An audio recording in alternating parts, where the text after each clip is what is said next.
పేరు వినగానే మనకు రెండు విషయాలు గుర్తుకొస్తాయి. ప్రజారాజ్యం వ్యవస్థాపకుడు మెగాస్టార్ చిరంజీవి 5,000 ఓట్ల తేడాతో ఓడిపోయిన నియోజకవర్గం కావడం ఒకటి. వరుసగా రెండో విడత ఇక్కడ గెలిచినటువంటి తెలుగుదేశం ఎమ్మెల్యే నిమ్మల రామానాయుడు శాసనసభలో చేస్తున్న హడావిడి రెండోది. అవి అలా ఉంచితే నిమ్మల హ్యాట్రిక్ సాధిస్తారా? వైసీపీ అడ్డుకుంటుందా? పాలకొల్లు పరిస్థితి ఎలా ఉందో ఓలుక్కేద్దాం.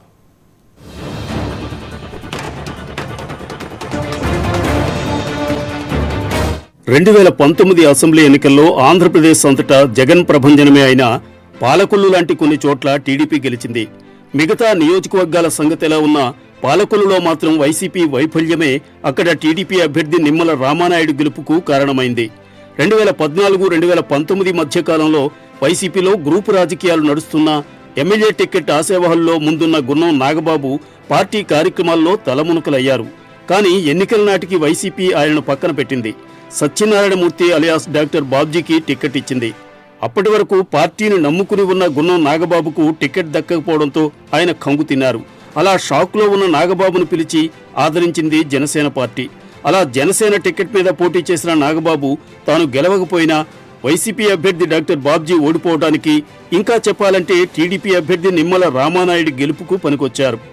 అప్పటికే బాబ్జీ 2004లో టీడీపీ నుంచి ఎమ్మెల్యేగా గెలిచి ఉండటం, 2009లో ఆ పార్టీ నుంచి 30,000 దాకా ఓట్లు సంపాదించడం, 2014లో ఇండిపెండెంట్గా కూడా 38,000 ఓట్లు సాధించడం సహజంగానే ఆయన పట్ల వైసీపీ మొగ్గు చూపడానికి కారణమైంది. 2019 ఎన్నికల్లో దాదాపు 50,000 ఓట్లతో రెండో స్థానంలో నిలిచారు. ఆయనతో పోటీపడిన గున్నం నాగబాబు 2004లో ఇదే బాబ్జీ మీద కాంగ్రెస్ పోటీపడి 34,000 లోపు ఓట్లు తెచ్చుకుని ఓడిపోయారు. 2009లో పీఆర్పీ అధ్యక్షుడు చిరంజీవితో తలపడి గెలిచిన బంగారు ఉషారాని టికెట్ దక్కించుకున్నారు. మళ్లీ 2019లో వైసీపీ టికెట్ కోసం ప్రయత్నించి విఫలమయ్యారు.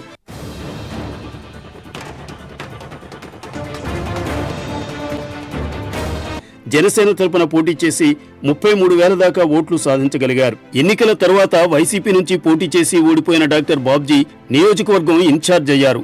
కానీ ఆయన సమర్థుడు కాదని గెట్టని వర్గం ఆయన మీద ఫిర్యాదు చేసింది.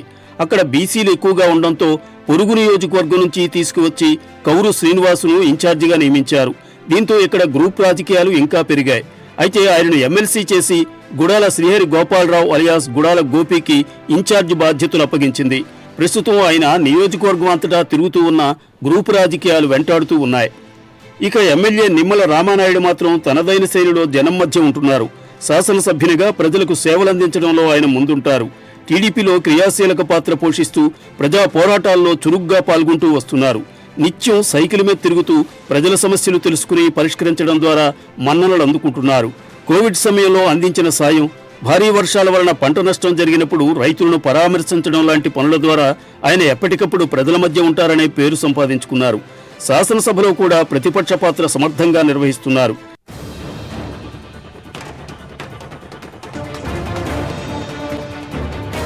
వరుస విజయాలతో పాలకొల్లులో వైసీపీ గెలవకుండా చేస్తున్న నిమ్మలను ఎలాగైనా ఓడించాలని వైసీపీ ప్రయత్నిస్తోంది. అయితే 2014లో టీడీపీ అధికారం చేపట్టినప్పుడు నిమ్మలకు మంత్రి పదవి ఇవ్వకపోవడం ఆయనను నిరాశపరిచిందన్నది వైసీపీ అభిప్రాయం. అందుకే 2019లో అధికారంలోకి వచ్చాక ఒక దశలో ఆయనను పార్టీలోకి ఆహ్వానించి మంత్రి పదవి ఇవ్వడానికి కూడా వైసీపీ సిద్ధపడినట్టు సమాచారం. కానీ నిమ్మల ఆ ప్రతిపాదనను తిరస్కరించారు. ఆ తరువాత మాజీ మంత్రి పితాని మీద కూడా వైసీపీ కన్నుపడింది. 2004-2009 ఎన్నికల్లో కాంగ్రెస్ నుంచి, 2014లో టీడీపీ నుంచి గెలిచిన పితాని 2019లో ఓడిపోయారు. ఆయన ఆచంట్లో పోటీ చేసిన సొంత ఊరు పాలకొల్లు పరిధిలో ఉండడంతో ఆయన కోసం వైసీపీ గాలం వేస్తున్నట్టు వార్తలు వచ్చాయి. హరిరామజోగయ్య శిష్యుడైన పితాని ఎలాంటి నిర్ణయం తీసుకుంటారో చూడాలి. ఏమైనా టీడీపీ ఎమ్మెల్యే జనం మధ్య ఉంటూ గెలుపు సునాయాసమనే ధీమాతో ఉన్నారు. జనసేన పొత్తు వల్ల మెజార్టీ కూడా భారీగా ఉంటుందన్న అంచనాతో ఉన్నారు. మరోవైపు వైసీపీ ఇప్పటికీ గట్టి అభ్యర్థిని వెతికే పనిలోనే ఉంది.